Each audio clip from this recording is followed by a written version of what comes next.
Washington Commanders wide receivers coach Drew Terrell is leaving the team, but don't worry, we've got some solid replacement ideas for you.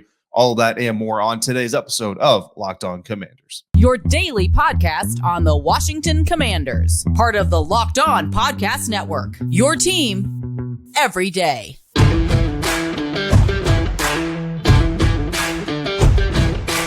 What's up, Commanders fans? Welcome to your Tuesday edition of the Locked On Commanders podcast, part of the Locked On Podcast Network, your team every single day. We are your daily podcast covering the Washington Commanders, and we are free and available on all platforms, including YouTube and the WUSA 9 Plus app on your Roku or your Amazon Fire Stick. And of course, we thank you for making us your first listener, your first view of the day. I am David Harrison, staff writer for Commander Country, part of Sports Illustrated's FanNation. My co-host, Chris the Rooster Russell, will be back tomorrow. Let's hear it for the Rooster, but he'll be back tomorrow. You can find him as well on the Team 980 Monday through Friday, 9 a.m. to noon Eastern, live with his partner there, Pete Medhurst, Russell Medhurst, also available anytime on the Odyssey app. Today's episode is brought to you by FanDuel Sportsbook, the official sportsbook of the National Football League. Make every moment more. Visit FanDuel.com/lockedon to get started today. Some new hires for the Washington Commanders coaching staff are coming, so we'll break down some of the candidates for those jobs.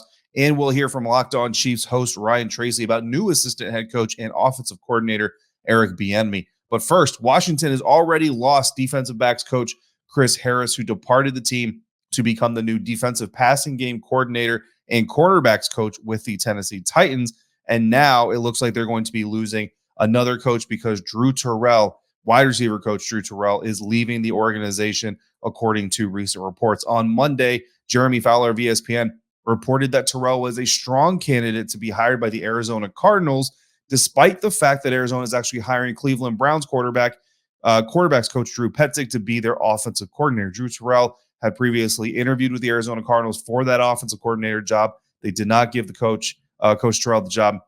Instead, Coach Petzing getting that job. But it looks like the Arizona Cardinals were still impressed with Drew Terrell's work, want to bring him in as well. The reported duty is going to be passing game coordinator, I believe, for Drew Terrell there in Arizona. Terrell was on Ron Rivera's staff with the Carolina Panthers before coming to Washington with him in 2020 as the assistant wide receivers coach.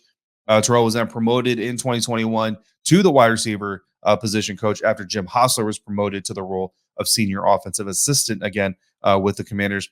In 2020, Terrell was part of the staff that helped Terry McLaurin become the first 1,000-yard receiver for the Washington franchise since 2016, and then helped Terry McLaurin go on to have two more straight, giving McLaurin 3 straight 1,000-yard seasons after this past season, 2022, getting his 3rd straight. And also helped guide rookie Jahan Dotson, first-round draft pick, to 35 catches, 523 yards, and 7 touchdowns. Incredibly impressive in his rookie season, despite missing 5 games with a hamstring injury, really 5+ injured that hamstring in the 4th game of the year against the Dallas Cowboys. Many argue, I've argued it here on this very show, that given the pace he was on in his first 3 games, if he doesn't get injured in that 4th game against the Dallas Cowboys, probably on pace to be, if not the offensive rookie of the year, at least a strong candidate for offensive rookie of the year. Garrett Wilson, wide receiver for the New York Jets, ends up getting that award.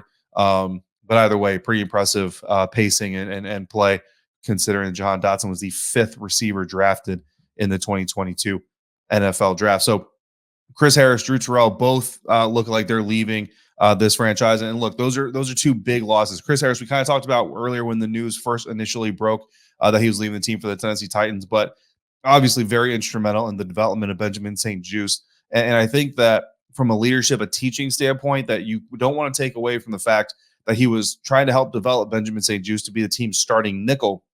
And then when the team came out into the season and has some struggles on the outside, and then the eventual departure of William Jackson III, has to basically shift gears with Benjamin St-Juste and then take him back outside where obviously he had been kind of trained in his rookie season the year before, and become the starter. And not only become the starter, but play pretty stinking well as the starter. Obviously, some injuries crept up on St-Juste as well that kind of derailed the latter part of his season, but did a very honorable job in the meantime. And again, it's testament to Chris Harris from our training camp, watching Coach Harris pulling St-Juste aside. I mean, they would do a rep. Danny Johnson would come in, St-Juste would come out.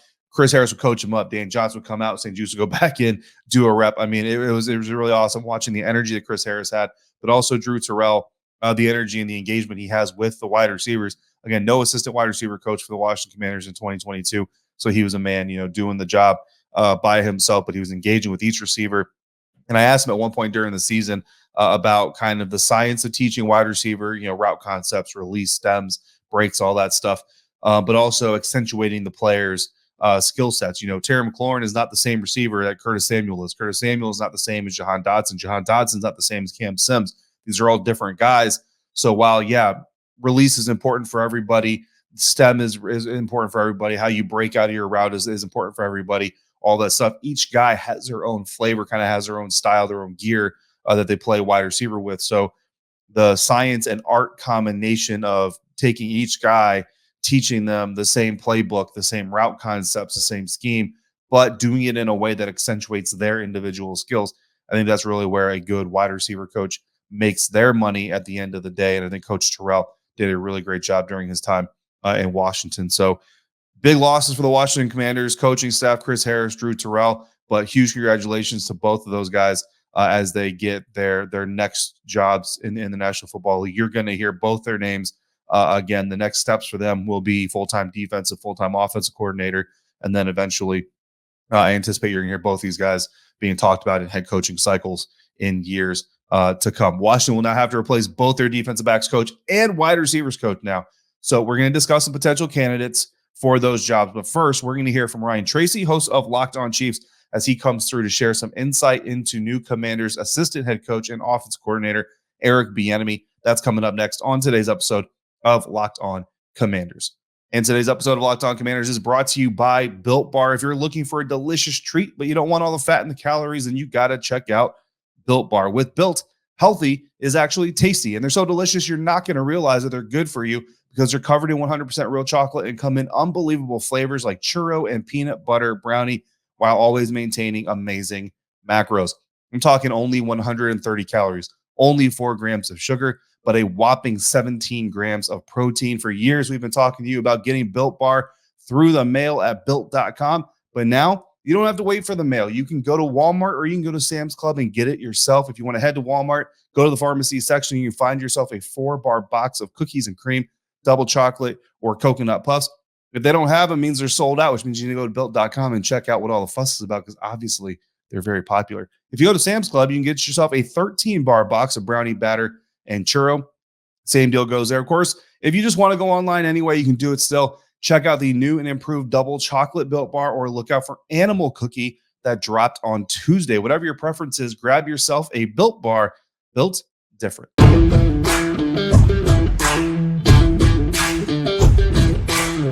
Joined now here on Locked On Commanders by Ryan Tracy, host of Locked On Chiefs, at Ryan Tracy NFL on Twitter. Does so much more. Make sure you're checking out all the work that Ryan is doing. One of the hardest working guys in football, I can tell you that. Ryan, it was great seeing you down in Mobile. It's been a little while since we got to see each other in Mobile, but it was great. I don't know if you caught the 2 episodes that I guest hosted because you had to take off early. I did not do a good job. So hey, you crushed it. To you for doing it as long as you did. Speaking of Locked On NFL Draft, actually, let's plug it, right? We've got 2 new hosts in Locked On NFL Draft that are going to do a good job. 2 guys from the Draft Network, so make sure you're checking that out. But here today, we want to talk about Eric Bieniemy, new head or assistant head coach. Might be getting ahead of myself there. Assistant head coach and offensive coordinator of the Washington Commanders.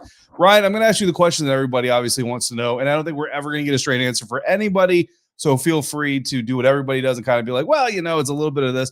Just how instrumental has Eric Bieniemy been in your eyes to the Kansas City Chiefs' success over the past 5 seasons? Yes. I'll just leave it at that. I mean, that's the thing is this happened with Doug. It happened with Matt Nagy when he left. How much of the play call is his? How does it work? Who has override? Andy Reid controls everything. Let's just put it that way. No play goes out without his approval, but we've seen it kind of ebb and flow a little bit. Now, Eric was credited with finding and implementing the Super Bowl 54 play, the old Rose Bowl spin around kind of thing. So, he's had his mark on a couple of plays in the past. So I think we can take that as a telltale. He and Patrick are very close. You will see that what has happened in the last 2 seasons is that it is more, unlike Super Bowl 54 when we saw the Wasp play and everybody saw the behind the scenes there, the turning point, where Mahomes is literally asking Bieniemy, do we have time to run this play? Like, do I conceptually have the number of seconds I have to get it done? Now they're way more in lockstep. They're in the headsets together all the time, but there's less questioning. There's less re-reviewing plays. That actually came, and Matt Nagy's been doing that a little bit more the last season or two because it's more creative on that side. Like EB and Mahomes they're lockstep. They're the same kind of dude. Like they might look nice on the outside. Like EB can put out kind of like this grandfatherly thing at times, but that fuse is like that short because he's gone in a second. And my favorite thing about Eric Bieniemy is he holds everyone accountable as though you're one of his kids. He does not care. And I think that's been a great thing for not only Patrick, but for the whole offense. Yeah, absolutely. And I think you added a lot of flavor to that conversation that I haven't heard before. So I appreciate you dropping that in on us. I think, when you look at, so a lot of people talk about the coaching tree, but a lot of people look at Eric Bieniemy's situation and say, how many offensive coaches who didn't call plays for their systems still got head coaching jobs? I kind of try to narrow the scope because I don't know that it's necessarily fair to look at like the McVay tree or the Shanahan tree and say, well, I look at the Reed tree. And the bottom line is he's had 10 coaches go on to become head coaches. Out of those 10, only 3 of them were offensive coaches. The rest were defensive or special teams coaches in the case of Harbaugh. Still, those 3, I think it's somewhat significant. From my research, the last I could tell, Matt Nagy was really the last offensive coordinator where like everybody on him understood there was a season. And I think it's important to say that it was 1 year where he was the play caller and Andy Reid kind of stepped back from that, took that back when EB stepped into the position after Matt went to Chicago. And then Doug Peterson calling plays for the second half of 12 games, which was incredibly weird for me to read. I had to read it like 6 times before I said it on my own show because I'm like, hang on a second, am I actually hearing this correctly? How big a deal is it in your mind, Ryan, that EB never had full play calling control in Kansas City as far as his prospects of being a head coach? Well, it's funny because there have been times when we've heard through the locker room and on the local beat that, hey, EB actually called this game. Or here and there, EB kind of had the overall plan and Andy just rubber stamped it. Like, so we've heard bits and pieces. It just hasn't been a blanket statement, like you said, like 12 games or this season. So it's come in fits and starts. And I think that's probably what detractors are going to say has been the problem. I think it's probably just a wash because in the end, no matter whether it was Doug then or Matt, it was always Andy with override approval. So it's never been a carte blanche. And I think that's something that people get carried away with here. I think, honestly, the big problem, and like you said, of those 10 head coaches, only 3 of them being on the offensive side of the ball, is because this umbrella that Andy Reid casts is so huge. There's always a question. It doesn't matter who you are. There's always a question. I think when you put that together with Eric's personality, he is a straight shooter to the utmost. Like I said, accountability is huge for him. He does not sugarcoat things. That's, I think, for a lot of general managers to deal with. I think that combined with the fact that there's this question about, can you run your own offense? I think that's been the sticking problem. There's a lot of people are going to bring up the obviously race issue. I don't think that's it personally from what I understand from around the league. I think it's really that combination. And in making a lateral move like this, I think this is where he blossoms because now this will be Eric Bieniemy's offense. I think you're going to see a lot of similarities with what Patrick does, depending on who is the signal caller for the Commanders. But I think that's also going to have some new wrinkles as well. So I'm really excited. I hope that the Commanders fan base enjoys him while he's there because I think a couple of seasons with the Bieniemy offense, and I think he will get that head coaching shot. Yeah. I'll tell you, I've already been asked if a new ownership group comes into Washington and decides to fire Ron Rivera and his staff, more so just to get rid of the whole Dan Snyder regime in general, if they don't just keep Eric Bieniemy, make him the head coach. That's a conversation I think is going to be had. Probably, not sooner rather than later, but I think eventually that is a conversation we'll have to have on Locked On Commanders. Now, you mentioned kind of coming out, running the offense all for himself. And really, I think that's what most of us will come away with and say, this is why EB left Kansas City. This is why he's going to Washington. But a lot of people have been very vocal. Emmanuel Acho came out and said that it was a dumb move. I mean, actually called it dumb, which I think is disrespectful and unreasonable. Robert Griffin III said that he wouldn't do it if he was Eric Bieniemy. He would stick it out in Kansas City. And I think that the basis of it is rooted in positivity. Like, you're doing enough, Eric Bieniemy in Kansas City, to deserve a head coaching job. And I think that's what they're trying to do, is support him. But in the way that as I'm perceiving it is, you're kind of casting a shadow on the man himself for going out and pursuing his dream, which is to become an NFL head coach and doing what needs to be done, whether it's fair or not. Do you think Eric Bieniemy could have shaken this narrative had he stayed in Kansas City and eventually get a head coaching job? Or do you think this move, not necessarily going to Washington, but just going to a team where he is now unquestionably going to be the leader of the offense, that was a necessary thing for EB? I come back to the fact that I think it's necessary. He's been involved with 3 Super Bowl appearances and yet still hasn't gotten to that point. We saw after this Super Bowl, 3 of the coordinators go. Like, there's been opportunity. There's been repeated opportunity. He's interviewed, I think it is 19 times for head coaching position, and it hasn't happened. That's crazy. That's just at some point, and no offense to Robert Griffin or Acho, I agree with you. I think that's completely disrespectful. Quite frankly, I think he's getting down a road that he needs to stop for his career, because there's too much glam in making these kind of comments that you really just don't understand. But I think in both those cases, those are younger guys. Eric Bieniemy's staring down the twilight of his coaching career. Nobody does Pete Carroll, right? So I think taking yourself out of just the nuts and bolts of it, when you look at longevity and having to try to develop your own program and maybe have a decade in a place as a head coach yourself, I think the clock's ticking for Eric Bieniemy. So I think this was the best move for him. I think it was a good move for the Chiefs as well. And I think the Commanders are the ones that are going to reap the benefits as long as everything else around the organization can get straightened out. Yeah. I mean, look, worst case scenario, like I said, like you mentioned, if EB is a 1 or 2 year and done guy in Washington, maybe one and done if the entire staff is removed. But if he does well and goes and gets a head coaching job, the Washington Commanders get a couple 3rd-round picks out of it. And Ron Rivera gets to say that he was the guy that gave him the opportunity. Yeah, I mean, the Chiefs, probably should have had those picks a couple years ago, to be quite honest with you. I got to be honest, I've said it on my show. I think Matt Nagy is one thing, at least he would at least to the public optics was a full-time play caller for at least a whole season. Brad Childress had the assistant head coach tag on him before he got his job. Doug Peterson is the one that kind of confuses me, but not that he got a head coaching job, because he went back to Philly. They already knew him, from being in the building with Andy Reid's staff there, but then he got a second job. Like, the fact that Doug Peterson got a second job before EB got one job, that's where I'm kind of like, what's really going on here?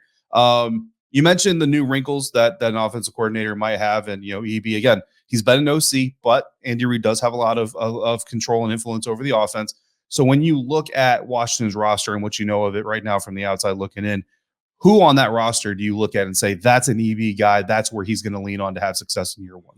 The guy that really stands out to me, and I haven't reviewed the entire roster lately. Right. I should probably do that while we're talking here, but it's Iame Brown that stands out to me, because when you want a guy that can do multiple things for you, and I do expect Eric Bieniemy to install some of the Andy Reid concepts, being that receivers need to play all 3 positions. You need to be able to stack, particularly defensive backs that are over you, in order to, if you are not going to be the target, draw coverage to you. I think Brown's a guy that still has upside, and I think in this system could work out really well. It's going to be about the learning curve. It always is with this system. But I will say this. I expect some tenets of the Reid system to come over completely. There will be a lot of pre-snap motion. They will do everything they can to identify everything possible for their quarterback ahead of time. And I know that there's question about who the quarterback is, so that may change its form quite a bit. There will always be that. And that will then create some of these, the gadget plays. I don't like to use jet motion in that kind of context, because I think there is more really schematic design to it than just a gadget. But there'll be more of that. You'll use motion. They'll do those things. But Bieniemy, I think, has a tendency to want to be a little bit more straightforward. And he'll use those things, but I expect a little bit more wham blocking. I expect things inside. I expect them to have a more multiple run attack to bring balance, like we saw in this last Super Bowl that really helped the Chiefs in being nearly a 50-50 split run to pass. That's something that I think Eric Bieniemy will enforce. Yeah, and I'm glad you brought up the run-pass ratio and being a little bit more balanced. I did the research, and over Bieniemy's 5 years, the Chiefs have passed the ball 62% of the time or more in all 5 seasons. But I made the argument that with Ron Rivera and kind of what he wants from his team, probably going to lean more towards that 50-50 balance. So good to know he's already done that. Here in Washington, like I said, nothing solidified per se about who the starting quarterback is, but we do know Sam Howell's going to get his opportunity. I think most of us are running with the idea that Sam Howell is going to be at least get the opportunity to be the number one guy. I, for one, have confidence in Sam just from talking to him, getting to know him, and seeing him on the practice field. I think he can secure the job if he and EB can get on the same page. So you do consulting work, Ryan. If you were Sam Howell, what would you tell him as far as getting ready to approach Eric Bieniemy and work with his new offense coordinator and assistant head coach? There are a number of things that you have to do to prepare yourself mentally. You have to grow a thicker skin because it's not going to be pleasant at times, especially for a young player like Sam. Now, I'm not necessarily sure that Sam will get there in terms of the demands that Bieniemy will place on him. We'll see what their organizational plan is for the draft as well. But I will say this, start with your very, very basics.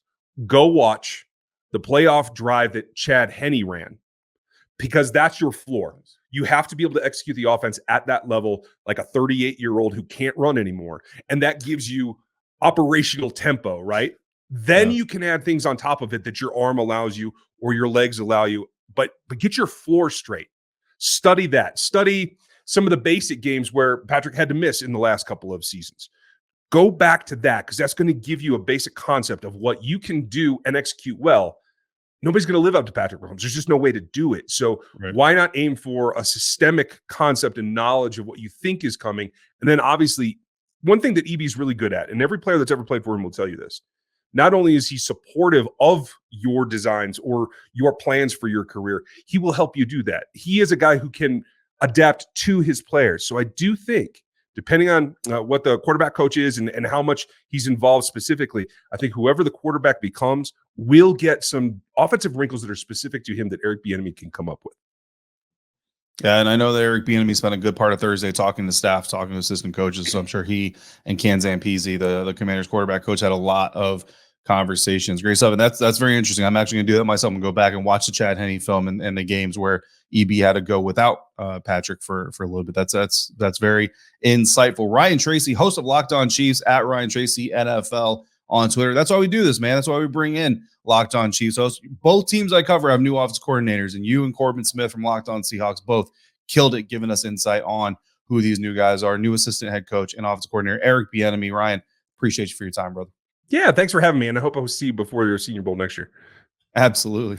One more time, big shout out to Ryan Tracy of Locked On Chiefs. Great insight from him on, again, new Washington Commanders assistant head coach and offensive coordinator Eric Bieniemy. We will speak to him on Thursday out in Ashburn. Can't wait for that conversation. Looking forward to meeting EB in person.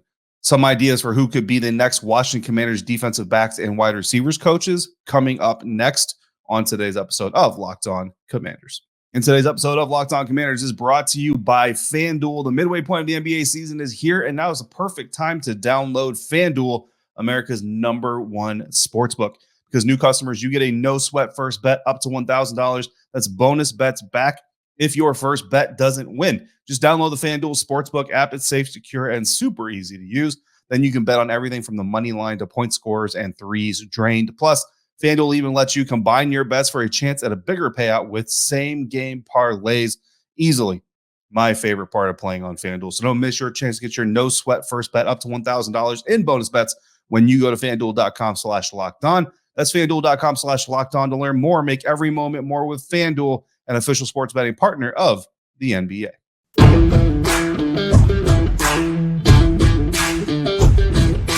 Who could possibly replace Chris Harris and Drew Terrell on the Washington Commanders coaching staff? Well, I'll tell you right now, it's going to be hard to do. The energy alone that those two gentlemen bring to the practice field is going to be hard to replace, but so too, obviously, the mentoring proof is in the pudding. We mentioned Jahan Dodson, Terry McLaurin with Coach Terrell, but let's not forget Curtis Samuel, who came to Washington for 1 year, injury-ridden, riddled. I mean, just could not stay on the field or get on the field, really. And then in year 2, they had to manage that injury, manage his health, manage his conditioning, but also get him incorporated into the offense. And I think they did a pretty good job, which is a hat tip to Coach Terrell there. So as we're looking for some of these replacements, we're going to talk about Chris Harris replacements, and we're going to talk about Drew Terrell replacements. We're going to start with the simplest answer, honestly, and that's looking in-house. So you've got 2 assistant defensive back coaches with the Washington Commanders. The first one we're going to talk about, really not in a particular order, but just because he honestly seems to have more seniority. Assistant defensive backs coach Richard Rodgers, 11 seasons coaching in the National Football League, more than 30 years of coaching experience total. He is a Cal teammate of Ron Rivera, former Cal teammate of Ron Rivera's, and he's coached around the world. I mean, guys, this isn't just a Carolina Panther guy. I mean, this guy is coached around the world, including in Scotland for the NFL Europe in 1998, the Scottish Claymores. And if you've been a listener or a watcher of this show for an extended period of time, you probably heard me talk about the Frankfurt Galaxy being my favorite football team. of all time. I'm a huge fan of the World League, NFL Europe. Frankfurt Galaxy actually still in operation. Nobody here probably cares about that. But anytime I hear the World League, it hits a place in my heart. You know what I mean? So I look forward to talking to Coach Rogers about his experiences there. So the other assistant defense back coach, and nickel back coach, Brent Wieselmeyer, 8 years coaching in the National Football League, 4 with Washington coming out of 2022, previously on the Oakland Raiders staff as well. So those are two, again, in-house, you know what I mean? I don't know who would have the upper hand there. Obviously, Coach Rogers, again, has more experience. So I would probably just stack him if we're power ranking these guys, stack him on top of Coach Wieselmeyer. Maybe he becomes the assistant or becomes the full-time defensive backs coach.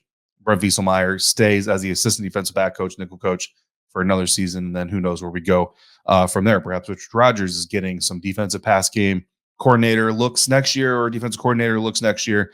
And then Coach Wieselmeyer gets his opportunity to step up. We'll have to see. This coaching staff, as you are all well aware, not exactly something that you can bank on for the long term as of right now. So we'll have to see what happens in the future. Flipping over rather to the wide receivers coach. No assistant wide receiver coach on the 2022 staff for the Washington Commanders. I looked through the Washington Commanders staff roster. There are some possibilities, right? But most of those guys have either their quarterback centric, their tight end centric, not a whole lot of wide receiver experience in the room. So I don't know that any of them really become the wide receiver coach. Potentially, you see a shift in position, someone who was an assistant coach or a different position, or offense quality control coach that focus on a different position. Maybe they move over and become an assistant wide receivers coach this year to a new wide receivers coach in general. So had to go outside the box a little bit, but not too crazy outside the box, right? Eric Bieniemy, the new assistant head coach, offensive coordinator. Why wouldn't he want somebody that he knows to come in there? So looked at 2 guys, actually 3 guys really, with the Kansas City Chiefs. The first one being Chiefs offensive quality control coach Connor Embry. So Embry has 2 seasons with the Kansas City Chiefs as their offensive quality control coach. Primarily worked with the wide receivers in 2021. Also worked with the DBs in 2020, and then worked with Kansas City's linebackers in 2019. So this is someone that Bieniemy is familiar with, has experience with wide receivers, guys like Tyreek Hill, guys like McCole Hardman, who have been in EB's systems before, then even as an offensive quality control coach, Juju Smith-Schuster, all those guys, Isaiah Pacheco, certainly in that offensive wheelhouse as well. So Connor Embry is a name I think is worth watching as a potential replacement for Coach Terrell. Again, that right now is just a report, right? So, I mean, who knows? Never say never. Maybe Coach Terrell doesn't actually leave. But the reports are from Josina Anderson, Jeremy Fowler. Pretty solid guys there. Pretty solid folks there. So I don't think we can cast too much doubt on those reports. 2 other Chiefs names to watch are offensive quality control coaches as well. Or one's offensive quality control coach, Porter Ellett, though he has more of a tight end background, looking up his history, but he did work closely with Bieniemy and head coach Andy Reid as the Chiefs' senior assistant to the head coach from 2017 to 2019. So certainly has had an opportunity to work closely with EB as well. And then there's David Girardi, who is the Kansas City Chiefs pass game analyst and assistant quarterbacks coach. Worked primarily with the wide receivers in 2020. Again, a lot of that information courtesy of the Kansas City Chiefs' own website. Another interesting candidate for what I imagine would more than likely be an assistant wide receiver coach position would be former San Francisco 49ers offensive assistant Katie Sowers. Hat tip to our friend Teresh from our Tegna family, who sent out a tweet with an excerpt from an article and then also linked the article about Sowers in the Goshen News. The article itself is about Katie Sowers receiving an award from Goshen College back in October. But in it, she says something interesting about her return potentially to the National Football League, saying, quote, "It is a possibility.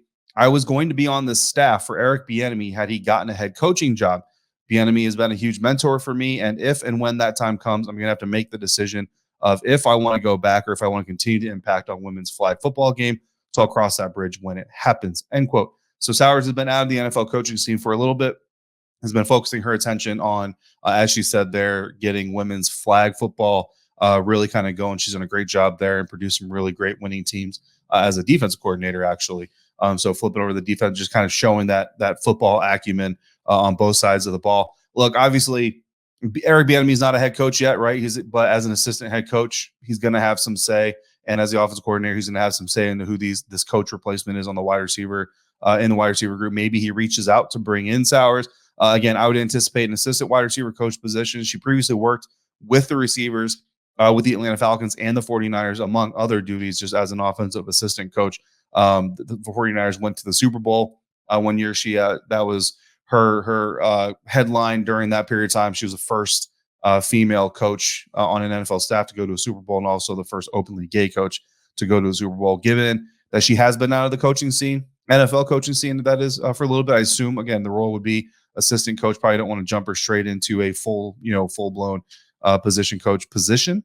But who knows? I mean, EB and Katie Sowers, again, she calls him a mentor. So if he believes that she is fit for the job and can handle it, even being out of the National Football League for a little bit of time, who am I to poo-poo on that? So Katie Sowers, certainly a dark horse candidate, whether it's as a assistant receivers coach, maybe just an assistant offensive coach in general, or potentially the wide receiver coach replacing Drew Terrell if EB decides that she is the right person for the job. So there's some candidates to replace Chris Harris and Drew Terrell, defensive backs coach and wide receivers coach for your Washington Commanders from 2022. Chris Harris, again, already hired by the Tennessee Titans as their defensive pass game coordinator and quarterbacks coach. Drew Terrell reportedly at the time of this recording on his way to the Arizona Cardinals to be their offensive passing game coordinator over there. So good luck to both of those men. We'll miss having them around training camp, practice field, all that stuff, but looking forward to seeing who the Washington Commanders bring back. And we're also looking forward to having Chris the Rooster Russell back. He will be back tomorrow, and I thank you right now for making us your first listen or your first view of the day. If you've got questions or topics or comments, drop them in the YouTube comments, hit us up on Twitter, drop them in the email inbox at lockedonwashingtoncommanders@gmail.com, or you can DM us on Twitter at LO Commanders. I'm David Harrison, staff writer for Commander Country, a part of Sports Illustrated's FanNation, on Twitter at DHarrison82. You can check me out. Make sure you're also checking out Chris on the Pete on the Medhurst and Russell and Medhurst show. He said that backwards. Live 9 a.m. to noon Eastern, Monday through Friday on T980 or anytime on the Odyssey app. If you're out and about, please be safe, be kind to one another, and thank you as always for joining me right here on the Locked On Commanders podcast.